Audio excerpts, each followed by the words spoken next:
Donc je reprends. Donc en réalité, ce qu'on disait, c'était que le gros ventre, c'était aussi une manière de dire que non, on n'est pas obligé de s'affamer pour atteindre un niveau de spiritualité particulier.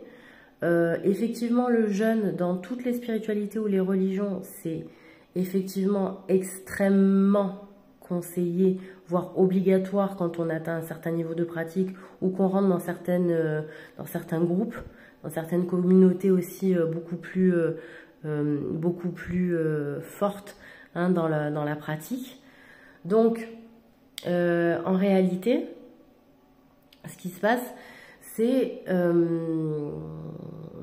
quand on fait ces jeûnes-là, hein, déjà il y a une pratique spirituelle mentale en premier, qui est déjà faite. On est déjà fort mentalement.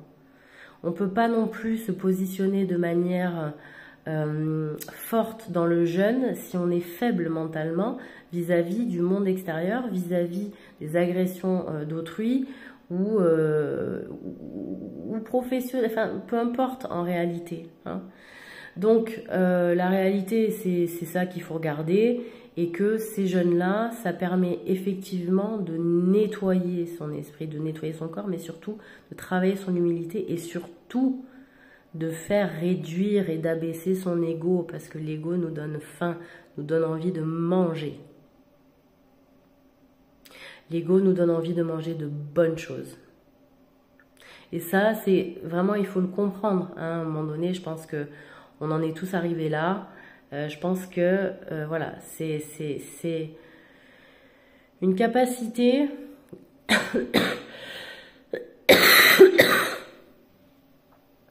une capacité qu'il faut avoir, c'est comprendre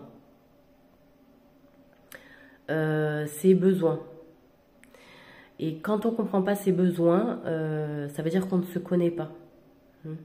On se rend compte qu'on a des besoins, ouais, ok, lesquels? Est-ce que c'est alimentaire? Est-ce que c'est vestimentaire? Est-ce que c'est professionnel? Est-ce que c'est des ambitions de statut? Est-ce que c'est des ambitions de matérialisme? Etc. Bon, une fois qu'on a fait le point, qu'on a fait le tri là-dessus, on arrive à se dégager des moments où on se dit, tiens, je vais m'occuper de mon corps. Parce que le corps, en réalité, il passe après tout ça.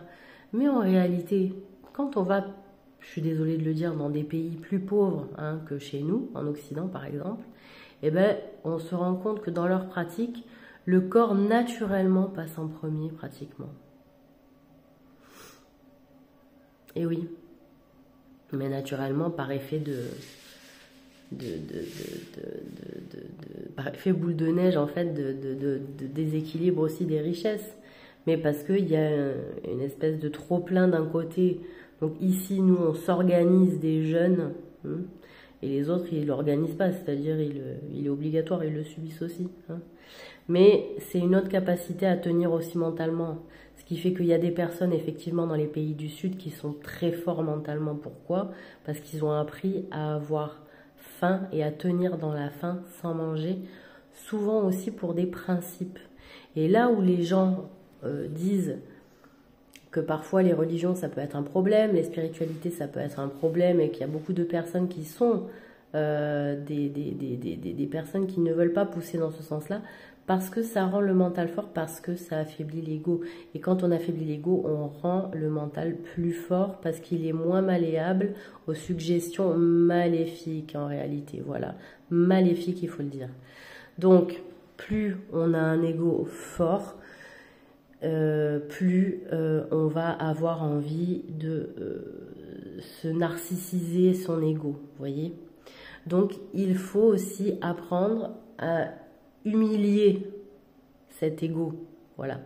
Il faut de l'humiliation, mais pas comme vous l'avez vécu, hein, ou comme on l'a vécu, parce qu'on m'a fait partager aussi, même si j'en ai pas fait partie, des humiliations de bizutage dans les grandes écoles notamment, qui veulent que les gens soient attachés, accrochés à leurs idéaux, à leurs principes des écoles, à leurs forces, de vision du monde, hein, parce que les écoles, elles défendent une vision du monde, hein, les grandes écoles.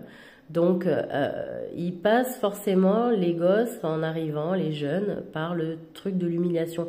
Pourquoi? Parce qu'en humiliant son ego, ça rend la personne, à un moment donné aussi, tiens, j'ai appris quelque chose en humiliant cet ego. La leçon, elle est, si vous voulez, universelle, elle est générale, en fait. Mais sauf que la méthode, elle est ni correcte, ni autorisée, ni légale, ni bienveillante, ni spirituelle, non, on se dégage de tout et on a fait notre propre rémoulade, vous voyez. On a fait notre rémoulade et on a décidé de nous utiliser cette méthode-là avec nos élèves-là comme stratégie d'humiliation pour abaisser leur ego, pour qu'ils soient accrochés à nous. Parce que quand on trouve des maîtres et que des disciples voient en des gens, des maîtres, où, si vous voulez, le lien d'humiliation est fait, ça les attache.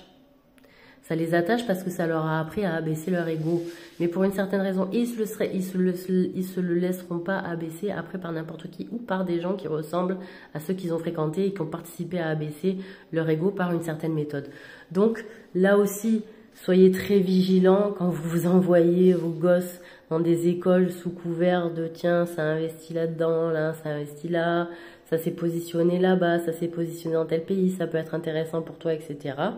Soyez vigilants aussi que les stratégies de bizutage, etc. ne soient pas encore en vigueur. Parce que dans les écoles, c'est strictement interdit, il n'en a pas besoin. Hein? Voilà, ce qu'on a besoin, c'est de bons guides spirituels dans nos églises, et qu'ils arrêtent les stratégies d'humiliation. Il n'y a que le jeûne qui fonctionne réellement. Et chez les bouddhistes ou les taoïstes d'ailleurs, le ménage. C'est un très bon moyen aussi, voilà, dans les écoles, si les gens font le ménage, les chiottes, les trucs, les machins, vous allez voir l'humiliation, l'ego, ça va s'abaisser. C'est pas se faire fracasser ou se faire empapaouter avec un balai clouté. Hein, c'est aussi, ben, je vais faire le ménage, putain, ils ont foutu le bordel, c'était pas moi, mais attends, la semaine dernière, en fait, j'avais sauté, ça devait être moi, etc. Donc c'est moi qui me tape, je ferme ma gueule.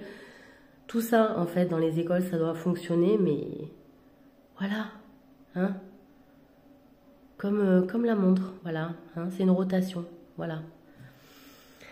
Donc c'est tout ça, moi, que j'ai comme idée, en fait, pour notre monde à nous. Et puis voilà, hein. Donc, qu'est-ce que je voulais dire d'autre? Donc le Bouddha, voilà, lui, il est gros, et il dit non, on peut aussi éclairer, s'éclairer, se délivrer, et éclairer les autres avec un gros ventre. J'ai bouffé, mais par contre, même quand j'ai bouffé, je me suis réveillée en fait, ça m'a pas empêché. Parce que la bouffe, c'est un moyen aussi de tester les aliments des cultures, mais aussi de comprendre le fonctionnement du monde aussi. Alors ça prend plus de temps, hein, de comprendre le monde par la bouffe, mais c'est un truc que fait les Bouddhas aussi. Ils testent les choses par la bouffe, ils n'ont pas peur. Ils disent pas non et tout quand la personne les insiste. Ils testent tout. Moi je sais avec mes deux là, Mitawa, Mitipa, que ce soit Alex ou Gérard, on était les seuls trois à toujours tout goûter. Alors il y a des trucs, voilà. Les insectes, moi, un truc, j'arrive pas. Voilà, eux, ils ont fait, même la chenille m'ont fait bouffer. J'étais là, je dis merde. Mais, on bouffe tout. Non, même les insectes. Non, mais ça dépendait lesquels. Non, me la faites pas. Ouais. Non, mais je me suis tout tapé. Enfin voilà, le Bouddha, c'est le côté où il a tout testé de la nature. Entre guillemets, toutes les variétés un peu mangeables pour l'homme, attention. Il n'a pas tué des trucs interdits, etc. Donc aussi tout le travail, nous, qu'on a fait en rotation de la Terre, c'est aussi, on a voyagé, hein, comme ça. Et puis voilà. On a voyagé comme ça, on était en... Comment on appelle ça? Je sais pas, en vacation dans les pays. On était en vacation dans les pays, il y avait des missions à accomplir et on les accomplissait en fait. Et ça a été ça tout le long en fait de notre voyage en fait sur Terre en fait, voilà, c'était ça. Donc voilà. Ben